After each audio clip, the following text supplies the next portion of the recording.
imagine this for a moment, right? You are literally this armourer, right? You are a dwarven master crafter, master artisan. You create these master crafted, magnificent weapons, which you will sell to somebody. Somehow you survived and you haven't, succumbed to this massive illness or whatever else. But things are pretty hairy outside. And then this guy who looks a bit like a sunburnt tramp comes in to like your store and goes, do you want to buy this dagger off me? You look at it like...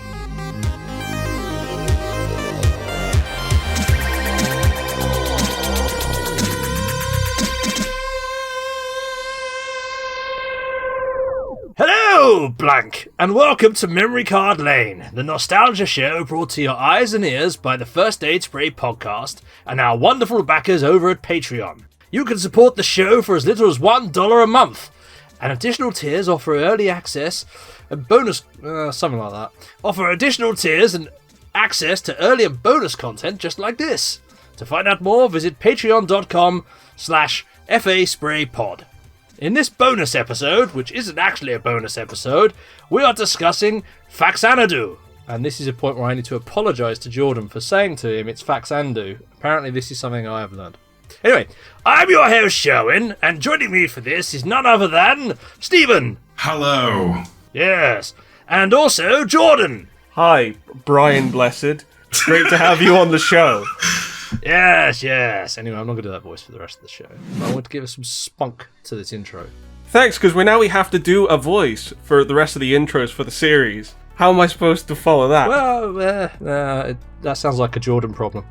Anyway, so let us move on. We are going to talk about a game which I have inflicted upon the other two, which is always entertaining because Pilot Wings went down really well. And that game is the aforementioned FAXANADU, which is a little bit like Pilot Wings, except it's not at all. It's on a Nintendo product. That's about it. That's it. That, and quite frankly, I can't think of a better intro for that than literally this. So what is FAXANADU? FAXANADU is a old game for the NES. I don't think it came out on anything else, and I'm sure Jordan or Steve, you can correct me on that one. But it's an old game. It's what we probably would have called, although not back in the day, an early precursor to a Metroidvania. Although a lot of people call it a RPG based on the sort of heavy narrative interest, elements to it as well, which is interesting. But anyway, this is an older game from the 80s. A lot of people won't really remember it, although it is apparently regarded as one of the best games on the NES, which is interesting. I grew up with this game. I loved this game, which is why I picked it, the Wheel of Death, or whatever we call that thing, because I thought I wanted to sort of spread the love to this old memory of mine. But the other guys, did you experience this game at all? Absolutely not. I didn't really know anything about it, and to be honest, once I saw the box art, I probably understood why maybe it passed me by, because it's a bit of a minimal box art for FAXANADU, so it doesn't necessarily pop out when it's on the shelf, do you? I might not have even seen it when NES games were quite easy to find in shops. This is a completely new experience for me. Are you not won over by the fact that the elevator pitch on the front of the box has a picture of a shield with a magic tree on it that looks a bit like a hubcap that suffered some sort of damage, and then says daggers and wingboots, mantras and monsters await you? Is that not like something which grabbed you? Well, yeah, I mean, looking at it now, daggers and wingboots, mantras and monsters. There is a charm to it. It's just, it wouldn't be something that I necessarily would have been drawn to as a kid. And I would have still seen some NES games in Blockbuster or other shops or stuff. So I just didn't know about it. I mean, I don't even know how much it sold. So I don't know how readily available it was, particularly in the UK. So maybe I just completely missed it. The NES had a lot of games that just flew past me because it was slightly before my time. The NES was my first system, but I didn't really have it for too long before I then got, a new system, because that was just an old one that we had. Now, you see, here's where Steve comes in and does traditional Steve things. And he initially thought, when it was on the Wheel of Fate, Wheel of Death, whatever you want to call it, Gorilla on a Plate, I thought this is a game I've never played before. I've never heard of this game. Turns out, early 2000s Steve did pick up a NES for his mother and a collection of games from what we call a car boot sale. I don't know if I could explain that to the audience, but basically you'd go to a place to people sell stuff. Someone sold a NES collection with about 30 or 40 games. We just nabbed it. It was great. Not nabbed it as in theft. We bought it. So yeah, it turns out I thought I hadn't played FAXANADU before. I have. I got about as far from vagueness of memory. I remember getting into the first town, getting out of the first town, getting pasted, thinking this wasn't really my cup of tea. I'm going to play Zelda, because this is what, 2000? Yeah, it must have been early 2000s when I was on. So yeah, I didn't think I'd played it before. It turns out I have, and I've had a completely different experience from teenage Steve. It was a bit crap. Well, there we are. So pretty much I'm the only one who played this old school Ripper back in the day. I guess in my finest impression of Sai, I should talk about what the game is. So you play an elf who doesn't look anything like an elf. You kind of look a bit like Sean Bean, actually. One does not simply walk into Mordor. So anyway, you play as this elf who comes back into a town and discover that basically the whole world is dying. And the reason why is because this meteorite has crashed into a world tree, and then an evil one, so evil it doesn't even have a name, has emerged from this meteorite and transformed the dwarves who live in the tree. I love how this sort of inverts that idea that elves live in trees and dwarves are near the earth, and turn them into monsters and set them against the elves. At which point that explains why it is that when you first turn up into town, there are monsters which look weirdly like sort of gumps of goo with spikes sticking out of them, wandering around. And at that point, this is the journey of your protagonist, your character, going through, climbing slowly up the tree to defeat the evil one and thus save the world and return life to this all-green tree. The king can't be asked to get off his throne, and it gives you what, in long term, is actually a pittance to go save the world. Yeah, you have to budget yourself. You've clearly got a crippling case of sunburn or extreme blood pressure the entire time because your character's bright pink. And I'm just taking the mick out of this bright, but it's funny. To be fair, with that money thing, you don't know how much, are you the first adventurer that's turned up? The king has probably bankrupted himself, giving all these adventurers money to try and get it to do it. If you actually somehow spend every single penny you've got, Sherwin, you can go back to him and it gives you another loan as well. So he probably just has terrible memory, can't remember a damn thing, he's giving money out to every adventurer who walks in. Go save Yggdrasil, somebody please! The dwarves! I don't know. I just took it that he was extremely antisocial. He doesn't want to get up, he doesn't want to go anywhere. And you've bothered him, so he's like, right, here is 1,500 golds, plural. Here's 1,500 golds, get out of my sight. I mean, as with all the characters, they blink an awful lot when they talk, which looks to me like they're trying to remember what's going on. So there is something to do with this. Trying to remember their line. Yeah, possible. I sell keys. I sell keys! They all isn't there supposed to be the part of the story is that the water is poisoned throughout the tree? At least the early adventurers fixing the water. They could all just have really, really bad eye moisture, and they're constantly blinking to try and keep their eyes moisturised. I mean, I'm reaching. It's just the animation system, but No, to be fair, that kind of fits with the sort of very bleak colour palette as well. That basically the water has sort of left these things. The thing with the King of the Elves, since we are meandering all over the place, but I'm here for it, I'm enjoying it, is the storyline for the King of the Elves is nowhere near as cool as the King of the Dwarves. The King of the Dwarves, this ruler of these dwarves, sees them all mutating and is the last one to sort of succumb to the evil, and realises the only thing that can kill the evil one, and that they will no longer have power to it, is this magic sword. So basically swallows it. Just eats the sword so that way the evil one can't get to it before turning into this dragon monster, which is kind of badass. So he's like a partier at customs, Yeah. Like the sniffer dog's on his way, he's got to swallow the sword because they can't find that sword. Trying to evade security, is he?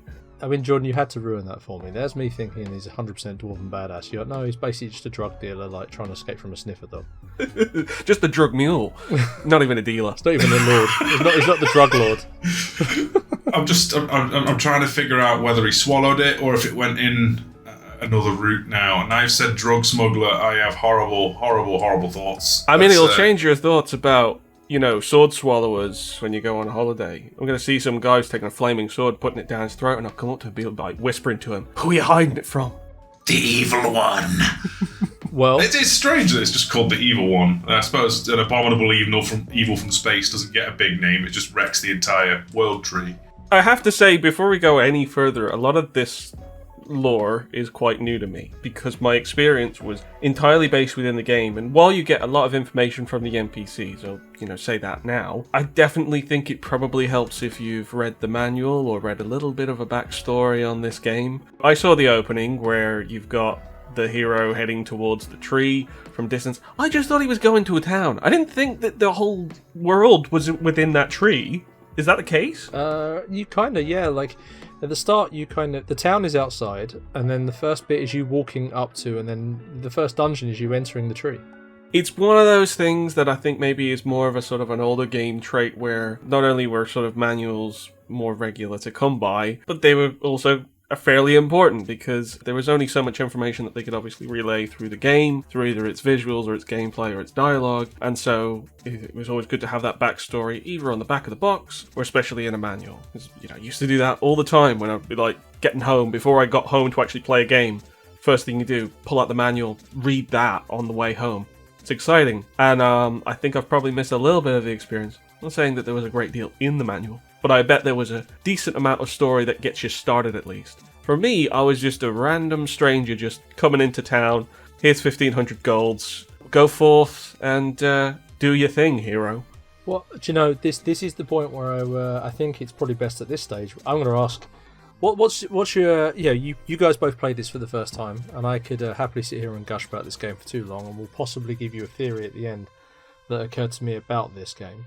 But Jordan, before we colour your perspective on that, what was your take from it since you're leading into this? For first impressions, I was initially excited. Because again, when this came up on the wheel, I was like, oh, I've never heard of this game before, and it's like, what, like an RPG? And it's like, okay, let's check it out. And it starts strong because it's, it's got great music. That was always a good way to get into any old game, is if you've got a catchy tune from the start screen. And it kind of reminded me a bit of Zelda 2. It plays quite well, and then I immediately got lost because I kind of implemented sort of 80s logic that most games will mean that you're going right, when actually the first thing you need to do is go left. All the way left. As far left as you can go. I mean, you never really get too lost in this game because it is largely one track. But that was the point where I was like, okay, well, first of all, that's quite different. And not only do I need to go left, I need to go talk to somebody specific. I don't need to fight anybody yet. I need to actually go get gold so that I can go get weapons so that I can fight things. That's when I kind of first got the idea that actually this is probably going to be a little bit of a tough game because you're pitifully weak to start off with. See, my perspective was early on I was reliving past Steve, as in, wow, this game is frustratingly hard. I can't do anything. I can't hit anything. I'm dying over and over again, and I'm losing all of my money. And then something some cog in my brain snapped and went, Steve, this is Dark Souls 2D, just you're gonna keep dying, get good. And it was a case of learning the process of seeing what enemies do, because they have some bare bones AI you can predict, at least when it comes to the jumping and hopping monsters and stuff. Maybe the ground based stuff just scrolls towards you, and then figuring out that spells hit both at head height and below you, so you can actually hit things. It was a case of getting the equipment, finding out the right moves, and then proceeding forward. I'd argue the earliest dungeon, so to speak, where you got to do the 3 springs, is really the hardest part of the game. At least it was for me. When I finally twigged that this is somewhere between Metroid and Dark Souls in 2D in 1988 or wherever this came out, I was kind of took aback. I was surprisingly impressed, and I eased up on it because the visuals alone and the way that the game browbeats you to death over and over again didn't leave a great first impression. Elden Ring is a remake of this game. Yeah. It's got the tree. It's got a bunch of really funky out there monster designs. You start off with barely any health and everything that you touch kills you. It's got that really unforgiving curve to it. It is something where you grind in order to survive. And every time you do get something, you start to feel good about yourself. It does throw something else, some other challenge at you, which feels insurmountable at the time. But yeah, I think you're right. The definition of this as a Souls game, or I guess a very, very early precursor to that, is exactly correct. That's exactly where I would land at with this game. And I think what's interesting is this is something where, back in the day, this didn't actually feel that hard because a lot of old games back in the day were that difficult. That's just kind of how games were a lot of the time. I don't need to tell you guys this, obviously, but for that reason alone, FAXANADU is an interesting one in that it does feel like it's got this extra higher difficulty curve until you realise, well, in the context of a lot of stuff, if you go back to the old NES games like the Goonies, which were around at the same time, or whatever else, they all had this same level of difficulty. It's just this one sort of does it in a slightly different way. Or the other one, obviously, example I'm thinking of is Castlevania 2. Same thing again. These are all games with a very similar kind of difficulty curve. Yeah, I think what's weird here is obviously in those games and quite a lot of NES games, you have a limited number of lives. Whereas obviously it's still going for the allegory of Souls-like. This is, you could literally grind your head against it for days. Assuming you didn't turn the game off or didn't remember your password, as long as the game's running, the game's running. And the only thing you lose literally is your money, right? And any keys you have used, they stay used, which is Should we talk about the keys? Does that seem like a frustrating bugbear? Is it just me that got pissed off by them? This is how the key sellers make their trade. If you could reuse keys, they would very quickly be out of business. And that guy sitting there smoking the same cigarette the entire time needs that money. He needs his golds. Yeah, he's got nicotine addiction. They're like those self-destructing rental DVDs from the 2000s, where if you wanted to rent a movie, you could go to a 7-Eleven or something like that. You could rent it, and the disc would deteriorate after 2 plays, I think. Wait, is that a technology that really exists? This DVD melts inside your DVD player. I don't know. I rented one of the discs. I don't know how it works, but I rented a disc from 7-Eleven, and it was it has a 48-hour life, effectively. You use it, and then you just dispose of it, which is just quite strangely wasteful, but it was the early 2000s, so they're really... What's it made of? Foil? It seemed like a perfectly normal disc, except for the fact that it would destroy itself. So yeah, keys. Let's go back to FAXANADU. Yeah, I'm just I can't understate how frustrating it was, especially early game when I'd die, I'd respawn, and because my rank was still low, like aspirant or something, I didn't have enough money to buy the keys I needed to get into the trunk, so it took a lot of grinding early on. I think that is perhaps the biggest bugbear for this frustrating game of lots of enemies that will nuke you in 5 seconds, limited health drops. Yeah, the fact that you would have to buy one-use keys to get into areas you already have been into to fully explore over and over and over again, that frustrated the living daylights out of me. Perhaps because I wasn't very good at the game, because it is still Nintendo hard, guys. It's not like, you don't become a super good master in an hour, let's put it that way. This isn't NES hard, it's more like NES sadistic. Because it's not look, I've played hard NES games, I've played plenty of Castlevania games, I love those kind of games where it's quite straightforward, what you're facing and what you need to do. But there are a lot of games from the 80s, just like this, that are cryptic in part by design. But there is other stuff that is just simply what feels like design oversights, or just a lack of communication on those designs.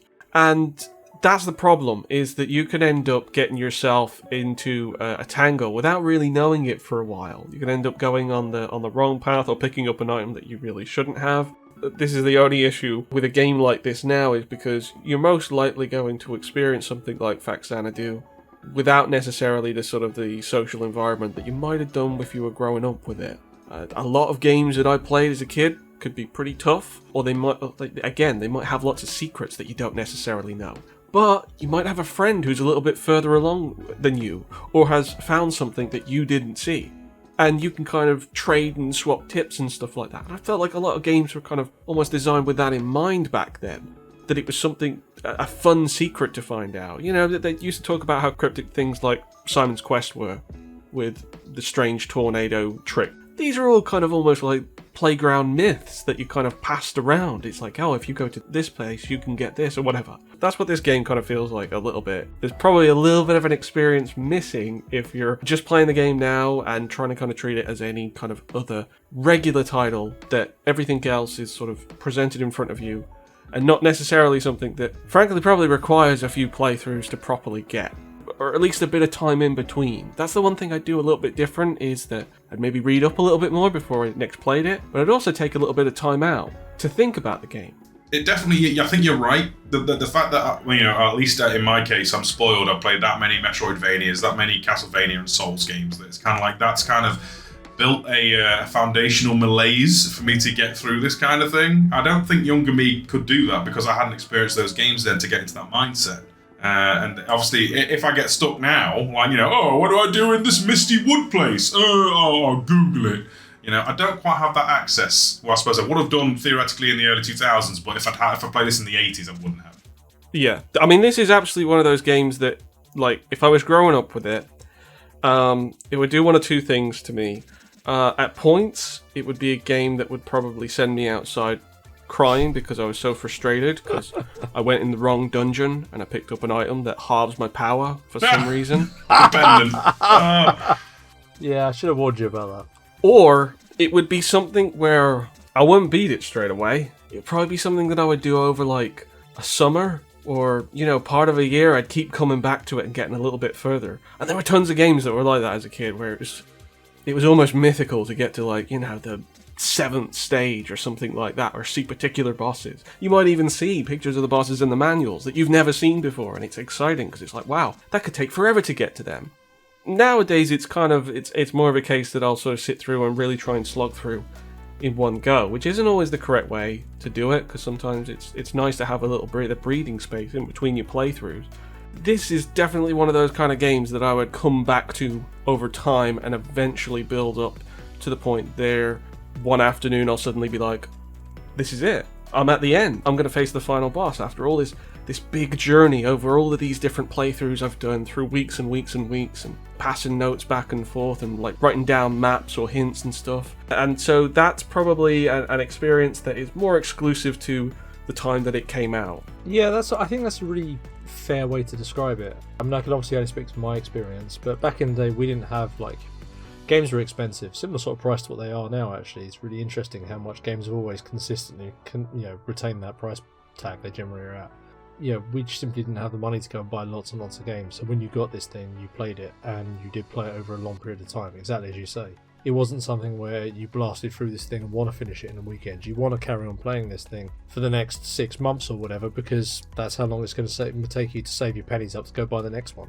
Yeah, you want something that's got a bit of longevity to it. And I think also you sort of went through, you challenged different bits and pieces, and the sophistication of a lot of other games around it was a very similar level. So stuff where you did have, we've got to go find the key, or there's an item that you need to get which you can accidentally use, and then thus mean that you have to go back into the dungeon again to go get the item once more.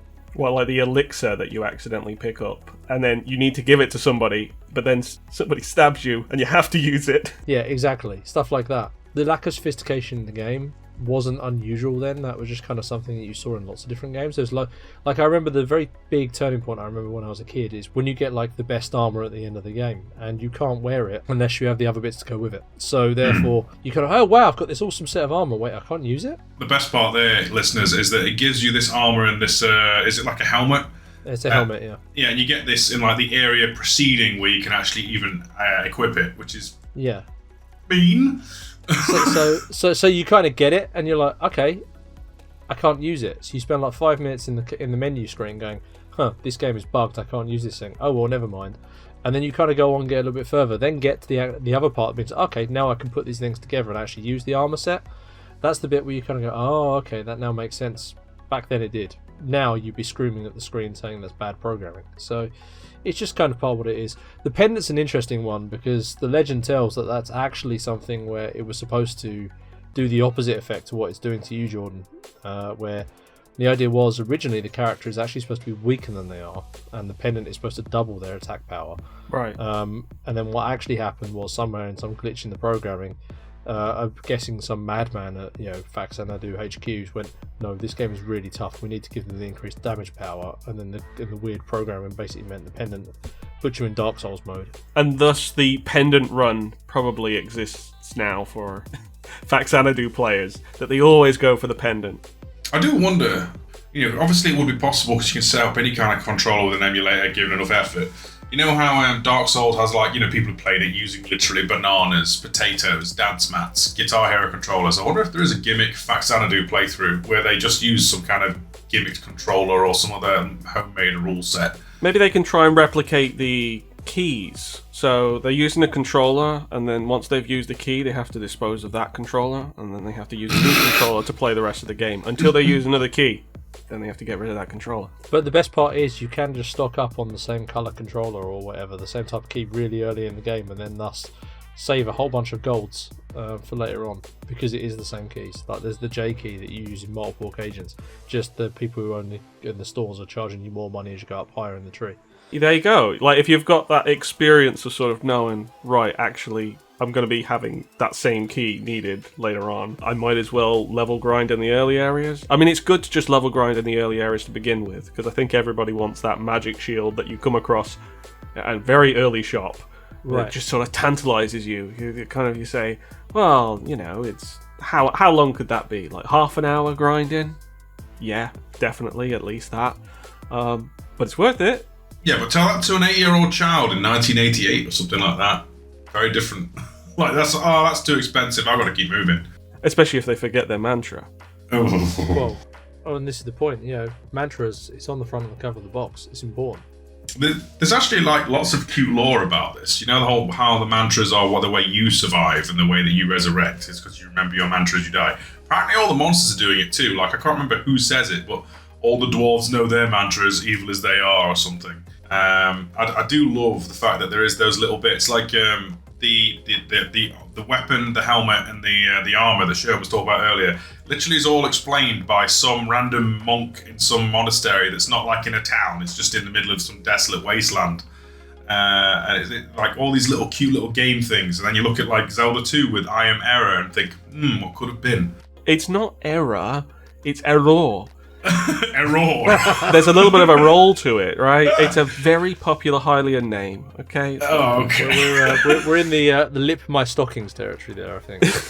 But yeah, I mean, mantras, I like the idea that it's sort of dressing up the password system and making it something that is within the world. And yeah, Steve, as you say, nice touch to sort of say that the enemies have their mantras as well, because after all, they all respawn, they all come back. So it's quite funny, though, when you actually first encounter it in the game, because if you don't know it's the password, it's just some guy saying, I will recite your mantra to you. Yeah, exactly. It's alright, back away. Broken. Oh. Back away. Out of this very large room with only this man just speaking in tongues. I like to think this is how the dwarves became like monsters, just like that. That's the onset of it. They just start talking and suddenly just come out with the password. That's how you know the virus or the monster virus. Hello, it's a Resident Evil podcast. The curse that spread throughout the dwarves started with the gurus, and that's just what it is. They're just sort of spreading it slowly across all the land. I mean, there is a lot of gurus in shady places. Yeah, they just have random buildings in the middle of like a mist-wreathed monsterville, don't they? So, do you have any favourite characters? Meet Cellarman. He looks like he's about ready to give over from high blood pressure, but there's just something about that smile. Yeah. He looks right out of, was it Legend of Zelda Faces of Evil?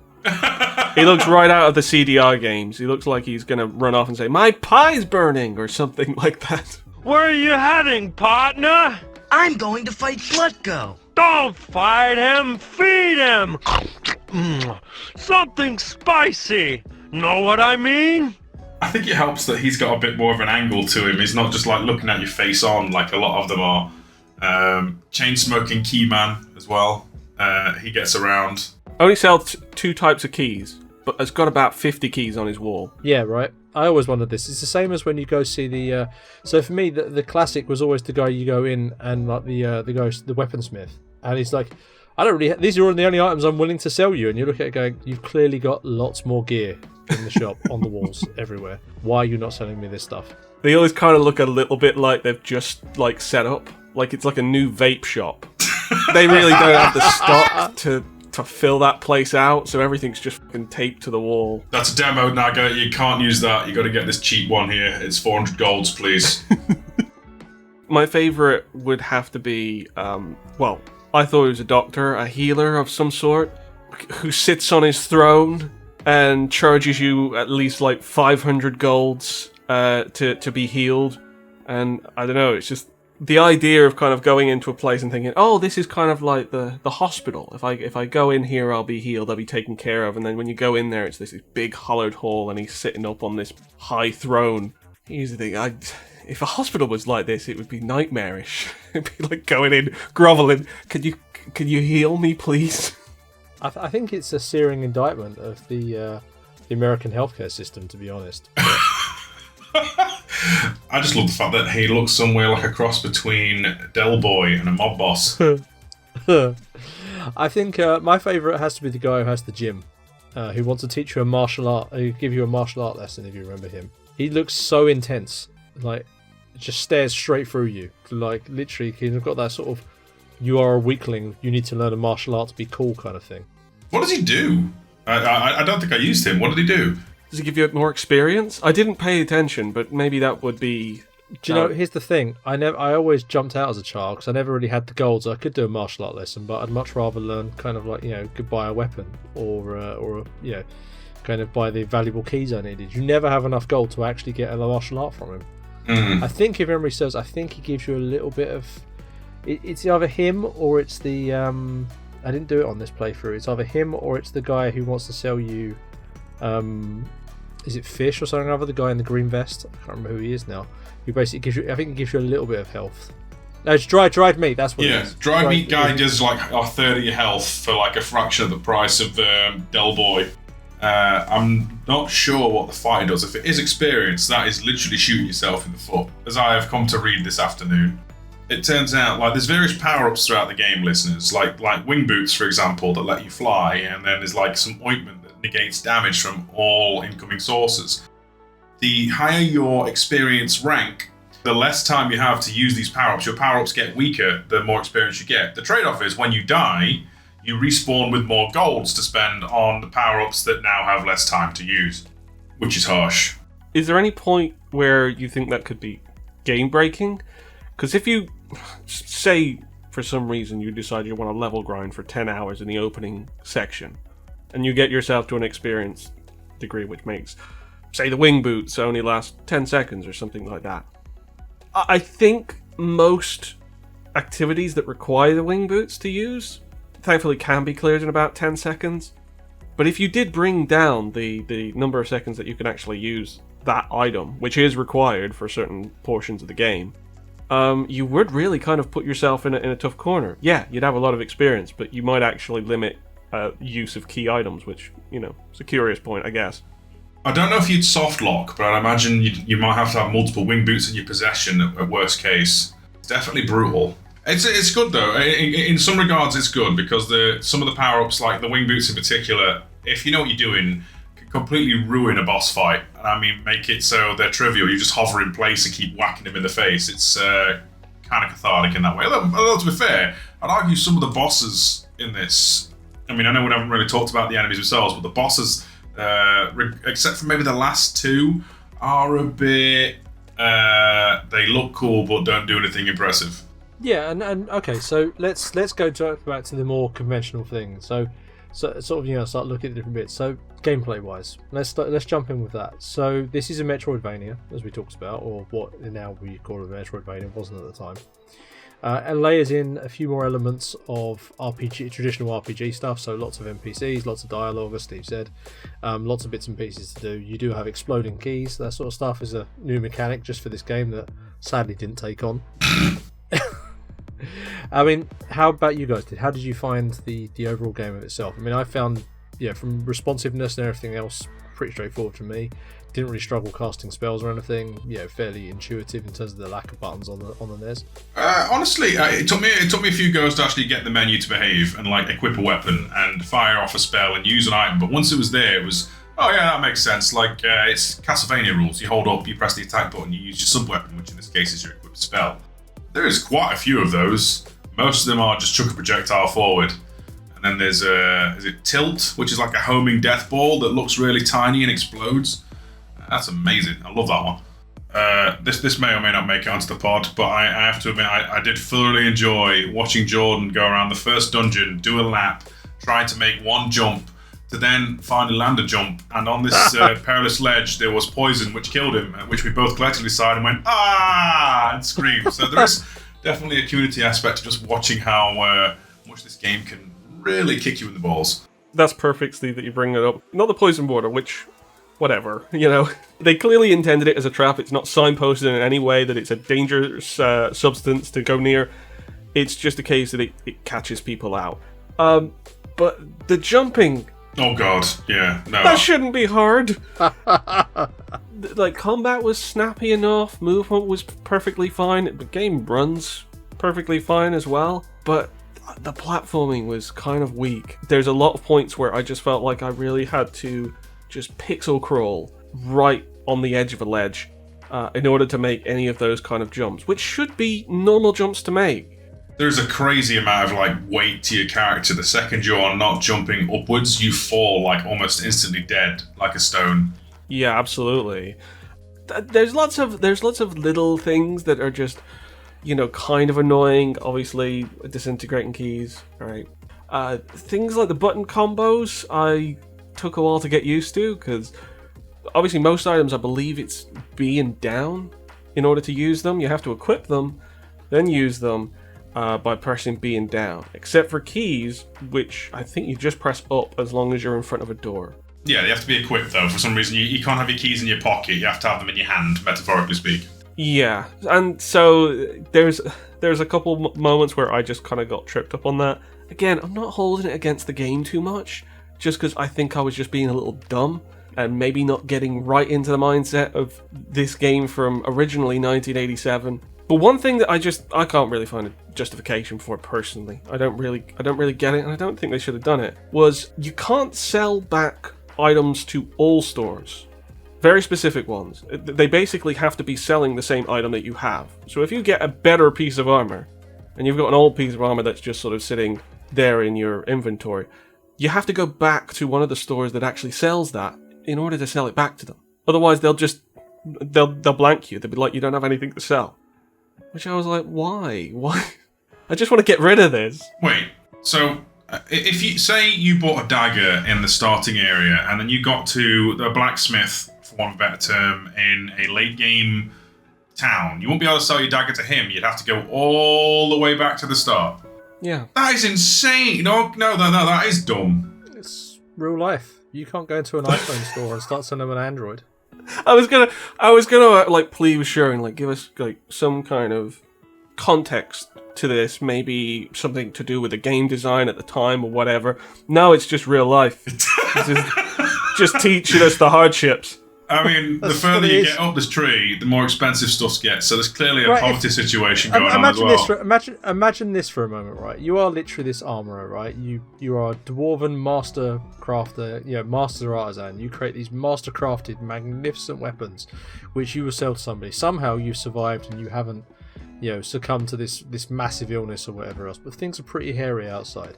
And then this guy who looks a bit like a sunburnt tramp comes in to like your store and goes, do you want to buy this dagger off me? You look at it like this dagger literally looks like it was made, like it's literally something I would use to cut meat on the kitchen, on my dining room table. No, I don't want this dagger from you, mate. I'm going to give you pittance for it. I sell actual gear, actual equipment. I don't want your crappy dagger. At that point, like, that's just how it works, right? I mean, astute real life logic, but also it's a video game adventure. You can sell stuff most places.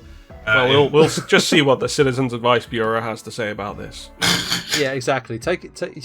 Write a strongly worded letter to the Dwarven Ambassador. Wait, he's turned into a monster you can't do.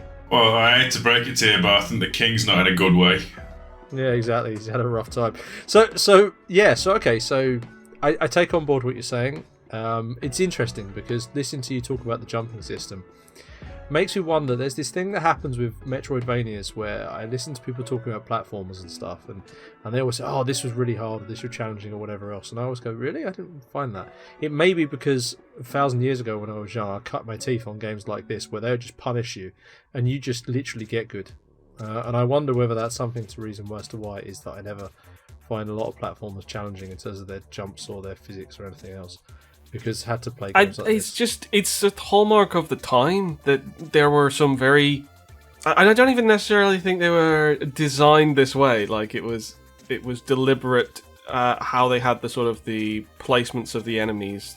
Like, there's certain segments where you're working your way upwards through a map, and then maybe you need to go up a ladder, and that ladder then take you to the next screen. Because this is a screen-by-screen game. It doesn't scroll or anything, really. Then you enter the next screen, and there's brand new enemies, and let's say they're flying enemies, You haven't even got off the ladder yet, and you're already being attacked by flying enemies that are just... They're not even attacking you. They just fly around aimlessly and happen to hit you. Like, that kind of stuff, it just feels cheap. Because it's kind of like, I know that I'm going to get hit. I know I'm going to take damage. And I don't even think the game wanted me to take damage there. It's just, if I'm going to get hit, I want it to feel like I deserve to be hit, and the game intended me to be hit. I can't do anything when I'm stuck on a ladder and there is a flying enemy that's always going to spawn just a few pixels ahead and bash me. And that's just one of those hallmarks of old games where it's maybe just a limitation of the programming or a limitation of the design you can't necessarily get away from. In a good game, you overlook it. I mean, FAXANADU is a good game, but like obviously in really bad games, it can be a bane and put you right off it. Yeah, forcing the player to take hits is a bit unfair. I mean, you know, as much as I'm appreciating this, the pre-Souls philosophy, it still isn't great game design, especially in this era. Yeah, I think it's a problem of games of this time, to be fair. It happens quite a bit in a lot of stuff.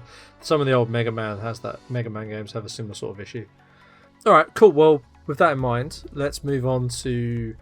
Yeah, we might as well go through the roundup of stuff. So, graphics. I mean, we've talked a little bit about the character sprites and stuff. I'll start with this one purely because as much as we sort of chuckled about the appearance of the different NPCs, they're all distinctive. They all look kind of fun, especially considering it's a NES game. Like none of them feel like they're poorly designed. They all have their own character for them. Whether it's the priest with those condemning eyes, whether it's the sort of super intense martial artist and so on. Various different characters kind of fit. They all kind of fit and look how they have their own sort of style to them.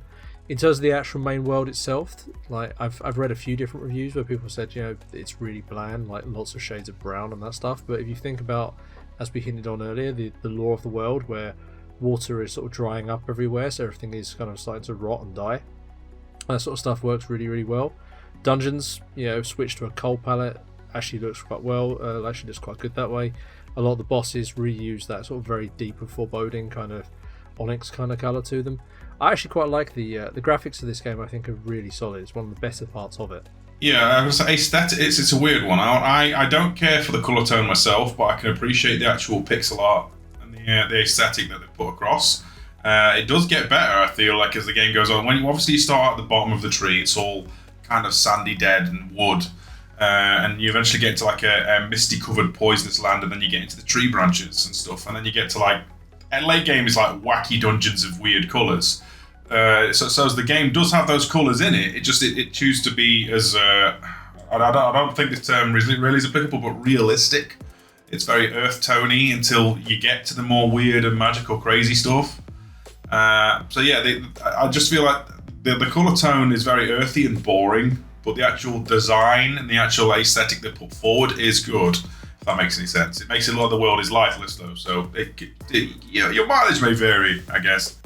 I would agree that like there's certain sections which are definitely a bit more sort of washed out, but overall I think the visuals are pretty strong in this game, especially for the year that it came out.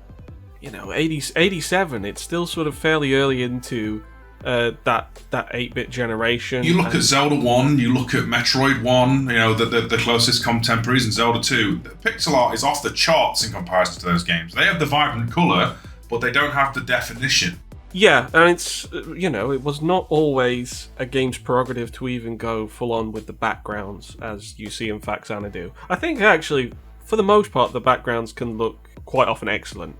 Like, there's a lot of pixel detailing that's doing the legwork in lieu of wider palettes. And so you see a lot of, like, shadows for depth, and there's never anything that looks like it's hard to distinguish. You know exactly where you are and whereabouts you are in the world just from the actual background detail.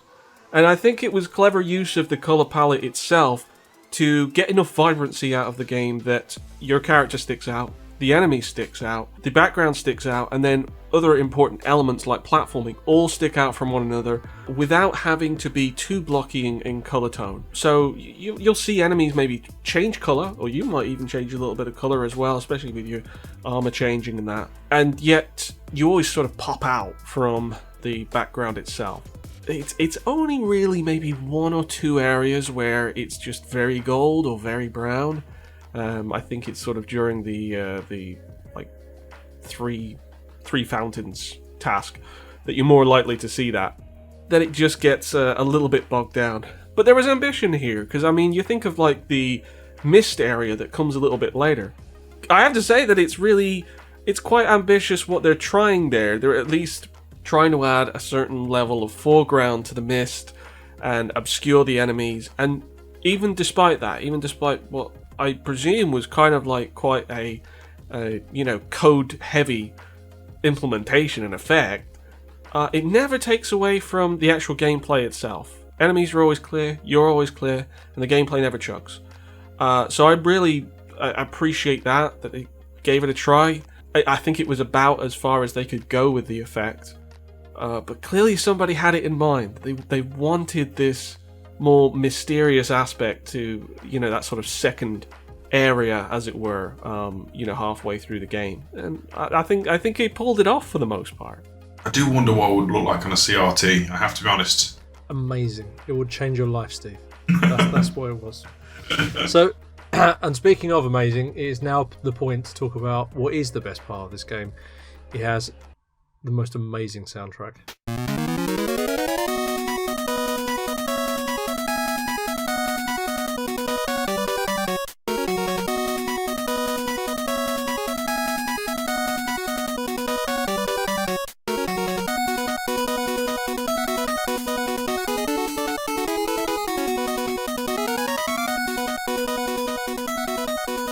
No, the opening theme, like, listeners, if you're going to check out this game, please, the second you boot this game up, at least let the opening theme ring through once, because it is a banger. It's a certified underrated banger.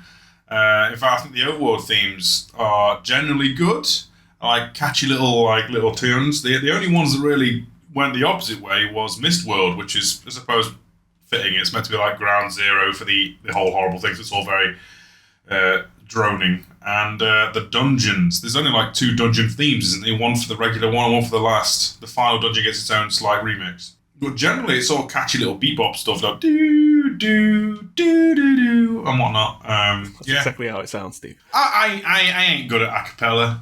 Alright. No, I think I agree. The title track is amazing, insanely upbeat. It doesn't really sound like a lot of the other stuff in the game, but the tunes are real earworms. All of them I can just remember off the top of my head just by thinking, and that's not because I played them to the point where they're ingrained in my skull when I was younger. That's because they just catch you, and that's what it is. Even the boss theme, which is really harrowing and scary, especially when you're a kid. That definitely tells you, okay, that's like half the boss battle there.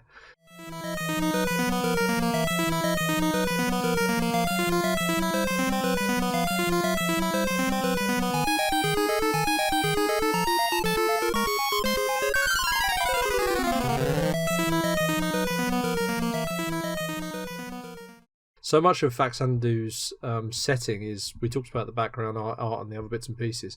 So much of it is conveyed through the audio. It actually reminds me of, again, some of the stronger tracks we come back to from that sort of that PlayStation era, where where the audio had to do a lot of the legwork because not the rest of the components of the game, in terms of graphics and gameplay and stuff, weren't quite there yet. And I think this is a good example of a similar sort of thing. It's really charming, like, throughout. And what a perfect tone to sort of start the game with. You boot it up, and the first thing you get is honestly something that sounds like it could be, like, Mega Man tier. It's got such an energy to it, and so you immediately feel like you're in the right place. And, it's wonderful throughout. There's quite a few themes where some of those themes are so great that they're actually worth hanging back and listening to. It might just be only played in one room, and you just stand there and just listen in that room until the full theme's finished.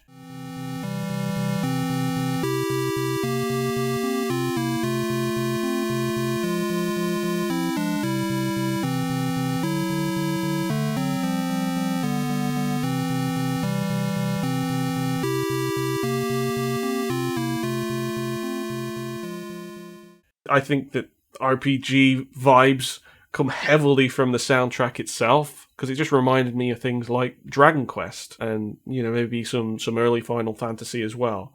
And, hats off to the composer, Jun Chikuma. This was one of her earliest works in video games alongside Adventure Island. Oh, okay. She's primarily known for extensive work on the Bomberman games. I could totally take that. That theme, that main theme, is totally something you could put in Bomberman and get away with it. Okay, well, I think we've gone on for a little bit of time. So, other than a completely random couple of trivia bits that I have, which is, well, I say a couple. I have one, and I'm 100% sure this is true for the first bit, which is that FAXANADU actually appears in Captain N the Game Master, which is how you measure all good NES games. Really? It's really there? Wow. It's there. I think there's even 2 episodes of it, which is Wow. the second bit I'm not so sure about, but I know the first part is definitely there. Clippy. Get them on the screen. The dwarfs would have used the crystal to destroy our world tree if those idiots hadn't lost it. Maybe we can help you find it. Our thanks for you pulling us out of their trap. You got any clues? Yes, this piece of the crystal found by my loyal elves. Bring forth the royal guru.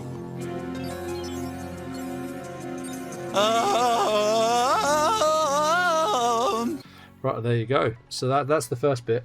And on that note, let us roll straight into the part where basically I'm going to milk you guys by being by basically sort of saying this game isn't amazing. So you say amazing things, and then finish off by saying, actually, I agree, it's wonderful. So go, Steve. Tell us why you love this game. Are we not talking about the boss fights? Okay. Whoa. Sorry, everyone. No, guys. Right, okay. Oh, listeners.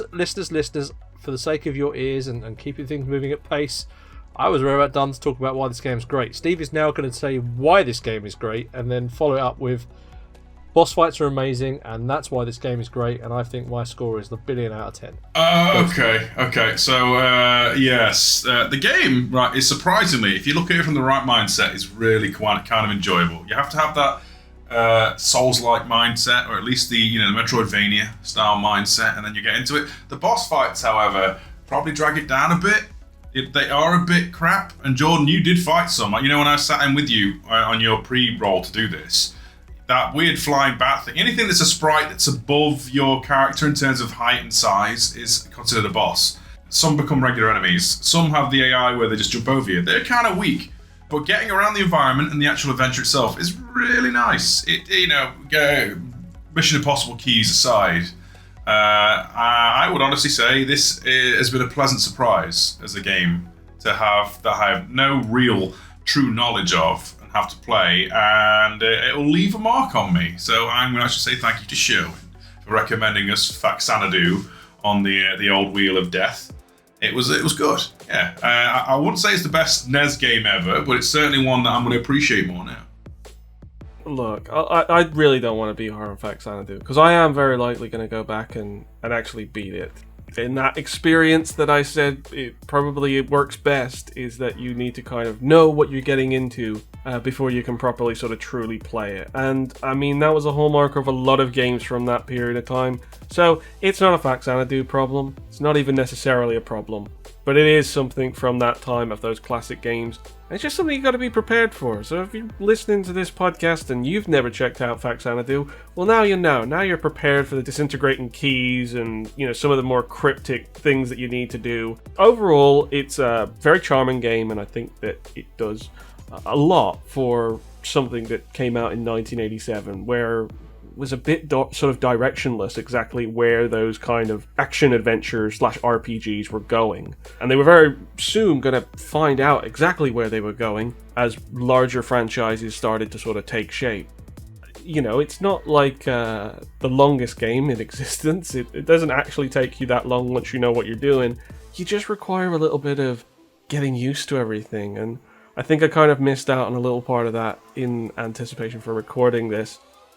So I'll go back and, maybe another time we can sort of revisit FAXANADU and talk about it a little bit more. But, yeah, I didn't necessarily have the best of time all of the time, but I can at least understand what it was going for, and I'm not going to sort of begrudge it at that. Yeah, I think I'm going to struggle to be objective with this, as we all should be when it's one of our games, right? I'm going to struggle to be objective with this because this is, for me, one of those small forgotten gems of gaming history where people don't even know what the game is, or it's been forgotten, or someone Steve played it, for example, and then just went, I didn't even remember this thing. Like stuff like that. I think this is a game where it did come out at a time when, as you say, Jordan, there wasn't really a template for how to make this sort of game. There wasn't really an understanding for what this was. There wasn't a sophistication to a lot of games. This is very much in the early genesis of what gaming was that would grow into something else.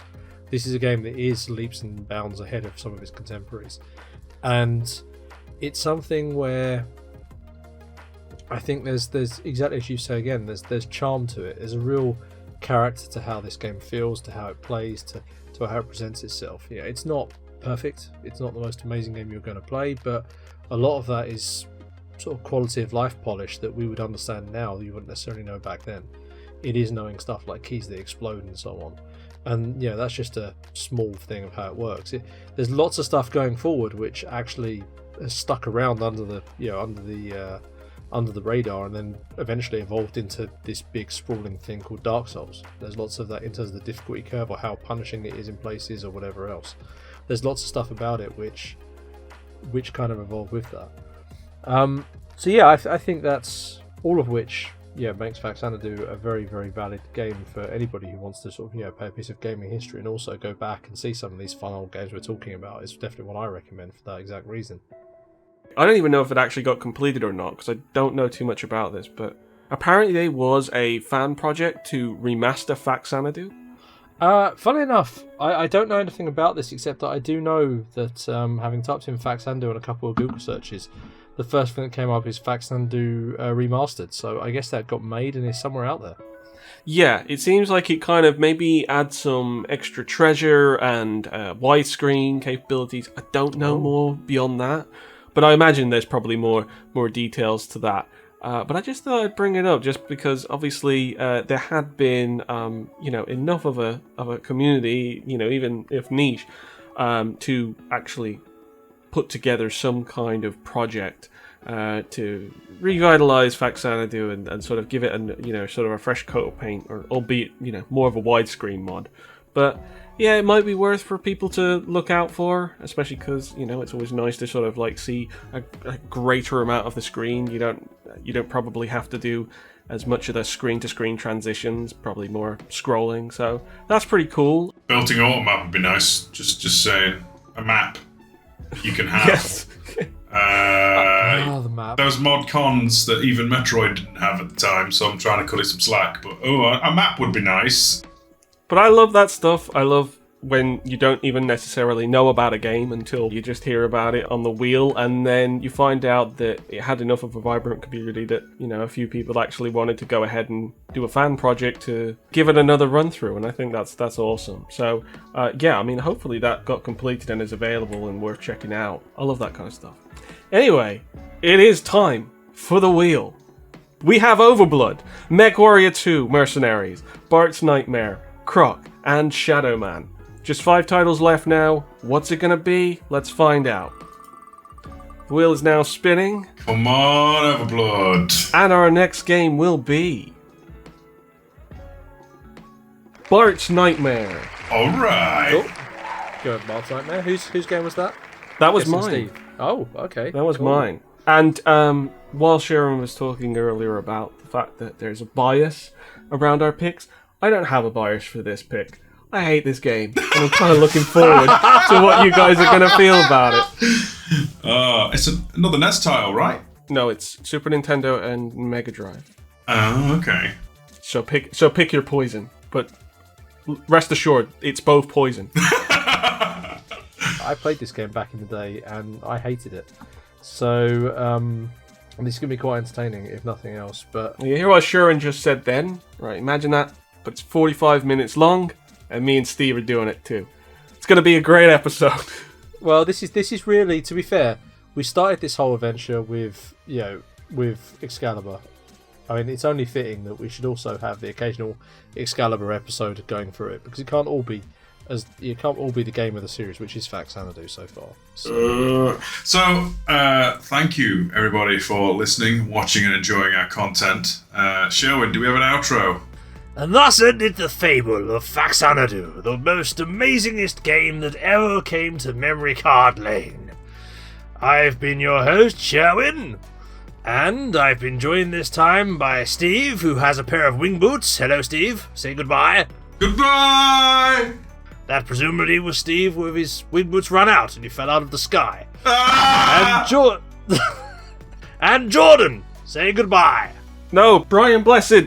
Brian, Do we need to add more? Brian, tell us how the audience can check out the next episode of Memory Card Lane right now. Where can we find it? I was asking Brian. Oh, Brian. Okay, one more. Yes, of course, Jordan. Where do I look for such a thing? Well, you can check it out at patreon.com/FASprayPod, where the next episode of Memory Card Lane is available right now. So if you really want to hear us rag on Bart's Nightmare, it's right up there. Yes. I never liked Bart. Yes. Are we done now? Bye.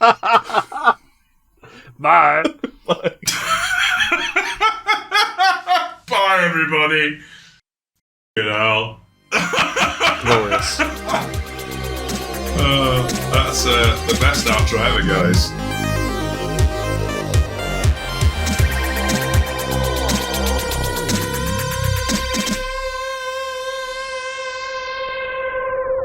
Oh, I have a pun, but I haven't used it yet. You might want to use it yourself. We're talking straight facts about FAXANADU. Okay. That went over Stephen Meyer's head, apparently. Like facts, facts. Just the facts, Anadu. Yeah, like talking. It's a phrase.